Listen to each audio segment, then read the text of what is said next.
I'm back with another episode. Kutaa saddeettaffaa waa'ee Oromoo waa'ee special character C++ special characters or escape character kan jedhaman wajjin ilaallaa jechuudha. Kutaa darbe keessatti waa'ee data type ilaallee turre. Data type nuti ilaalle keessa waa'ee char jedhamu tokko ilaallee jirra jechuudha. Chariin kuni ASCII koodiidhaani kaaraakterii tokko kan qabatu jechuudha.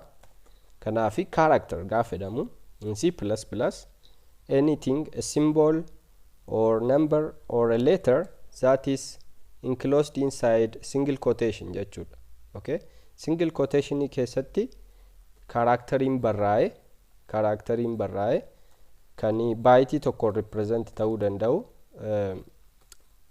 char jenna jechuudha.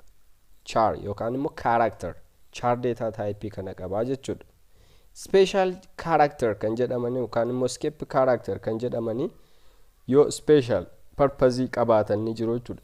Isaanis muraasadha akka C++ tti warreen kanatti special character qabaachuudha. Okay? Fakkeenyaaf hundi isaanii asirratti /n/t/b/ double quote /single quote/ akkas jedhamanii jiru jechuudha. Yoo asirratti argaa jirtu ta'e fakkeenyaaf kanaafi hundi isaanii iyyuu slaashidhaan jalqabu jechuudha. Kanaafi slaashii kanatu nama akkasitti itti fayyadamuu barbaade kuni no longer kaaraakterii ta'uu hin danda'u jechuudha. Kaaraakterii miti. Okay? Kana assign gochuu hin dandeenyu directly. Maaliif ree kuni warra kaan hojiin gaafa combine goonee fayyadamu special kaaraakterii waan ta'uufi qobaasaa dhaabbatee kaaraakterii ta'ee assign ta'uu itti fayyadamuu hin dandeenyu jechuudha akkasitti. Okay? Warreen kunis purpose isaanii egaa fakkeenyaaf inni jalqaba /n jedhama. Asitti on akkas godhe new line jechuudha. /n jechuun new line jechuudha. New line. Kun amma yoom compile godhe error tokkollee hin qabaatu jechuudha. Argitanii? Error tokkollee hin qabaatu. Fakkeenyaaf /n kana purpose isaa yoo yaadattu ta'e char jenne g yoo jenne asitti waan lama gashuu hin dandeenyu basically. Kun baayitii lama ta'a jechuudha. Hin danda'amu akkasitiin. Garuu asitti argitaniitu ta'e kaaraakterii lamatti jira jechuudha. Asii fi as jechuudha. Sababni isaas inni kuni gaafa warra kaan wajjin combine ta'u special isa godha waan ta'eef kun ammas baayitii tokkodha jechuudha. Okay? Fakkeenyaaf /n kana isinitti agarsiisuudhaaf cout hello my good people output kana yoo laalle fakkeenyaaf directly line tokko arganna jechuudha akkasitiin hello my good people. Okay?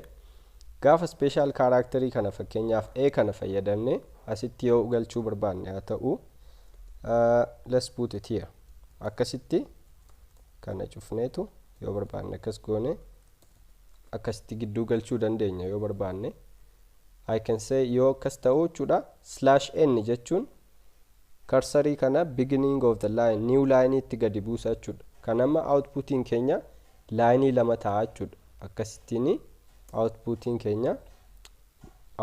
keenya kana fakkaata jechuudha. Hello my good people line lama ta'e jechuudha tokko lama because new line ishee kana special character kana new line kanaaf directly asumattis fayyadamuu hin dandeessu akkasitti new line jettanii akkatti new line galchuu dandeessu jechuudha.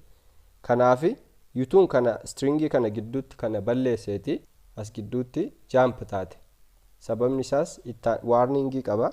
Unknown special sequence jedha ishee kana jechuudha. Asitti waa eegaa ture jechuudha. Tarii /t ta'uu danda'a, /b ta'uu danda'a, /n ta'uu danda'a. Utuu eeguu dhabee jechuudha. Kanaaf jump godhe. Kun amma full sense qaba jechuudha. New line irratti baasuudhaaf akkasitti display godhe. Spacein isin asitti argaa jirtan isheen kuni ishee kanadha jechuudha. Ishee dursitee dhufte kan. Yoon kan akkatti balleesse lamaan isaayyuu line wal qixaarraa eegaraa jechuudha. Space ittiin ni baddes gidduudha. Alright? Okay. Inni taanu special character inni taanu inni kun new line yoo jenne let's put here. /n kuni new line dha. Multi-line comment fayyadamee isinitti agarsiiseen beeku ergasiiti. I can say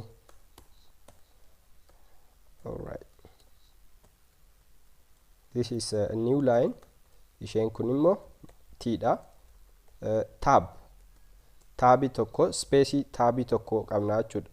Tab cursor moves next tab moves the next tab stop jetti. Fakkeenyaaf gaafa akkas godhu space lama qaba sitti. Okay, gaafa ni kana walitti fide taabitti bu'ummoo taabii tokkoon qabaachuudha argitanii taabii tokko amma kana dheerata. Okay, bal'inni isaanii jechuudha.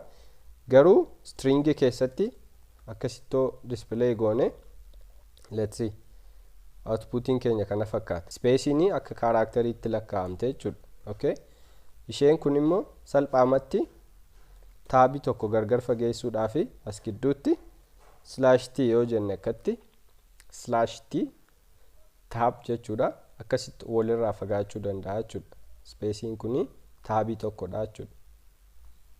Kunooti kana fakkaata. Outputiin keenya kana fakkaata. As gidduu taabii space tokko ishee kana kuniif kunis taabii ammasittidha jechuudha. Kun taabii tokkodha. Taabii jechuun keyboardii keessanirra caps lock gubbaa ishee jirtu jechuudha. Caps lock gubbaan ishee jirtu taabii tokko jechuudha. Kunis special character jedhamte jechuudha. Special character isheen kan b dha. Backslash jedhamti. Backslash b jedhamti. Backslashin kun maal gooti? Characterii tokko kan space tokko dudduuba deebiste jechuudha. Kana yoo balleessine akkatti backslash tu as galchine backslash b jechuudha. Characterii tokko dudduuba deebite jechuudha. Amma akkasitti gaafa laallu outputii jijjiiramaa hin qabaatu. Asitti waa biraatoon itti dabale. Wanti kun walitti taane back. Alright. Backslash. Wanti kun amma maal godha jechuudha? Backslash tokko dudduuba deebite kanarratti barreessite jechuudha. Isheen kuni outputiin keenya silaa maal ta'uu qaba jechuudha? Walitti taansee akkatti barraa'uu qaba ture. Argitanii? Kan nuti expect gochuu qabnu pupil jedhee backslash jechuu qaba. Amma kun sirriidha. Pupil space waan hin galchini fi backslash jedhee jechuudha taane. Gaafa nasitti backslash tokko galchuu kana override godha jechuudha. Characterii tokko. Kun hundi characterii tokkodha la. Bakki greedy dha jechuudha kun. Outputiin keenya kuni akka greedy dha jechuudha black screening kuni. Kanaafi kun characterii tokkodha spacing isheen whitein ani click godhaa jiru characterii tokkodha jechuudha. Kun characterii tokko gaafa dudduuba deebisu kanarra ni balleessa jechuudha. Override godhee balleessa jechuudha akkas. Okay, irratti barreesse bakka irratti barreesse. Kana yoon ka'ee duplicate godhe akkasti duplicate godhee C5 yoon duplicate godhe maaltu uumamuu danda'a? Tasuma pupil isheen jedhamu baduu dandeessa jechuudha. Alright, akkatti pupil isheen jedhamtu kuni override taate jechuudha. Hello my good backslash. Okay, kun amma error tuun taane this is perfect sense qaba kun amma. Backslash jechuun one character dudduuba deebisu jechuudha. Backslash move one space to the left jechuudha. Okay, inni kaan immoo slash b dha. Slash double quotation. Kun maal godha? Prints double quote. Double quotation kana akka print godhu nu gargaara jechuudha. Waasinitti agarsiisuudhaaf fakkeenyaaf hello my good jedhee asitti koomaa godhe ishee kana quotation keessa galchuu tuun barbaade akkasittiin akkam gochuun danda'a? Akkasittiin quotation print gochuun barbaade akkatti. Okay, ammoon akkas godhee kun syntax error uumaa jechuudha la. Kun amma tokko isheen balleesse. Basically this is an error. Okay, sababni isaa quotationin kun match waliin goon. Isheen kuni amma sitti dhufte isheen kuni hanga sitti jechuudha. Kun immoo useless taate jechuudha. Kanaafi warning qabna, missing character qabna jechuudha. Okay, asitti yoon itti tokkotti dabale maaltu uumamuu danda'a? homaa garaagarummaa hin qabu. Okay, so maal print gochuun barbaade ishee kana tokko ishee kanaafi maal godhuun danda'a slaashiin itti dabalachuudha. Slash backslash tokko roon itti dabalu hello my good people jedhee akkasitti itti dabalee jechuudha. Outputiin kana fakkaata. Kunoo akkatti buusee laashee kanatti dabale. So kana quotationii keessa galchuudhaaf immas maaliin godhachuudha backslash akkas godheen maanna'u. Alright, ila akkas kanaafi outputiin keenya waan bareedaa taate jechuudha akkatti. Alright, hello my good people akkas taate jechuudha outputiin keenya. Fakkeenyaaf passive speech gochuu yoon barbaade maal jechuun dandeessa. I said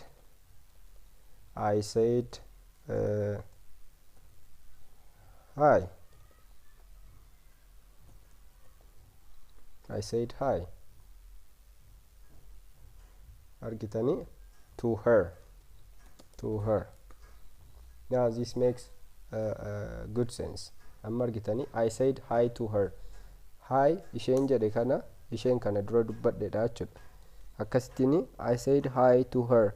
Kanaaf kan amma special characteriidhaan hin galchee jechuudha. Kun inni kaan immoo special characteriin backslash single quoteidha. Prints single quote. Tokkumadha warra ammaa wajjin except this is a single quote. Okay, kana maal jedhuun danda'a asitti slash single quote yoon godhe I said hi to her. Amma immoo kana fakkaata jechuudha outputiin keenya I said hi to her. Okay, single quote print goone jechuudha. Amma maal godhuu dandeenya wal keessa fayyadamuu yoo barbaanne fakkeenyaaf akkasitti language kaan keessatti illee rakkoo hin qabu basically garuu C++ keessatti akka itti fayyadamuun hin danda'amu jechuudha. Like JavaScript faatu ta'e kanaan eegallee gidduutti yoo barbaanne kana barreessuu ni dandeenya. Garuu C++ keessatti single quoteidhaan yoo eegale stringii tuun taane kaaraakteriidha yaada waan ta'eef error uumaa jechuudha. Garuu akkasitti wal keessa galchinee fayyadamuu dandeenya warra kana quote lamaadhaan jechuudha. Kanaaf kanaan inni kaan immoo question mark print gochuudhaaf kunillee stringii keessatti print hin taatiif ishee actually I can say in the line cout where are you going slash question mark kana jechuudha wantichi where are you going. Okay, kunis amma akkas jechuun dandeenya. Fakkeenyaaf car jennee declare question mark akkasittiin question mark yoo goone maalti error qabaata. Do we have a warning? Okay, this is quite enough. Your space quite daballe actually it is the same. Okay, akkas goone fayyadamuu dandeenya. Where are you going? Right, quotation inni kaan this one, this is slash question mark prints question mark two backslash fi backslash lamaa fi r dha jechuudha. Backslash and r. Okay, quite interesting. Yoo backslash print gochuu barbaanne ufiimasa cout jenne akkatti single quoteidhaan slash goone print gochuun dandeenya. Amma fakkeenyaaf kun amma erroriidha argitanii. Garuu asitti t2 godhe print naa godha sababni isaa kaaraakterii waan taateef. Alright, kaaraakterii waan taateef. Garuu kan akkasittiin yoon print godhuu barbaade I need another one. Isheen kun special kaaraakteriidha. Kun immoo amma special kaaraakterii miti jechuudha. Kun special kaaraakteriidha. Kun immoo kaaraakterii normaalii ta'uu isheeti. Okay, kun amma hiika qaba jechuudha akkattiin. Char backslash I can say this undo akkattiin b waan akkas godhamma ishee kana print tokko ishee print godhaa jechuudha. Takka takka nu barbaachisuu danda'a yeroo wanta goonu jechuudha. Backslash akkasitti fayyadamuu dandeenya jechuudha. Inni kan backslash r dha. This one. This is a prints backslash. Inni kan r dha. Cursor move to the beginning of current line. This one is nice. Kuniif kuni opposite dha jechuudha. This is slash r is opposite to slash n. Opposite dha warri kun waliif. Inni kuni current line irratti beginning geessa. Inni kun immoo current line irratti new line geessa jechuudha. Indi geesse deebe new line geessa. Hojii lama hojjetan ni kun. Okay, I can say thank you my good people slash r tun godhe amma sitti maal argitu jechuudha. Blink gooti karsariin ko jalqaba irratti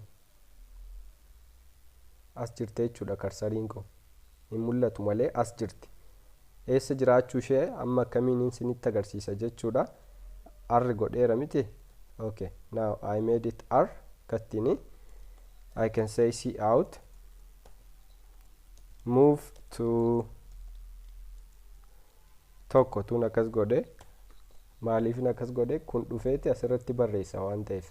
All right, see out gaafennu akkasitti naaf fide jechuudha. Okay, garuu maal godhe override godhe jira akkatti outputiin ko kana fakkaata. Okay, waan jedhe thank ishee kana nyaate jechuudha akkatti. Okay, akkatti nyaate. Space kanaaf character kan lama sadii dhala kanaaf kana nyaate sababni isaas tokko ishee kanadha t dha dootiin ishee kanadha spacein immoo a ta'uu ishee ta'e jechuudha. Kanaaf maal godhuun danda'a waan dheeman dhiisa akkatti waan yeroon jedhu t kana nyaata. Kanaaf space tun itti godhe asii akkatti dhiisee asiin sun space itti godhe akkasitti godhe kan akkas godhe laman qabaasi asii lama sadeeffaan itti da'e. This makes perfect sense now. Argitani? All right. One, thank you my good people. Okay, waanuma fedheefu see out kana addanatti print gochuu danda'eera jechuudha. Lama kana fuuldura kanatti move godhe sababa r kan. R'n kun maal godha erga kana print godhee deebeeti karsarii ishee blink gootu kan I kana bakka kana fidaa jechuudha. Bakka kana gaafa fidu lama irratti display godha. Space isheen kun naftee jechuudha. Well, programming keessatti gaa concept xiqqaa wanti jedhamu hin jiru. Everything you need to know. Waan hedduu beekuu qabna jechuudha. Sababni isaan hojii bareedaa hojjechuudhaaf detailii jaallachuu qabna jechuudha. Akkasitti wanta tokko programming keessatti we have to be detail oriented. Tiin kun gaafan tii barreessu maalti ta'aa jira jennee yoo conceptual hin beeknu ta'e like shallow ta'aa jechuudha beekumsi keenya. Kanaaf kana fakkaata kutaan irraa kutaa taanutti ol argina hangachitti nagaatti.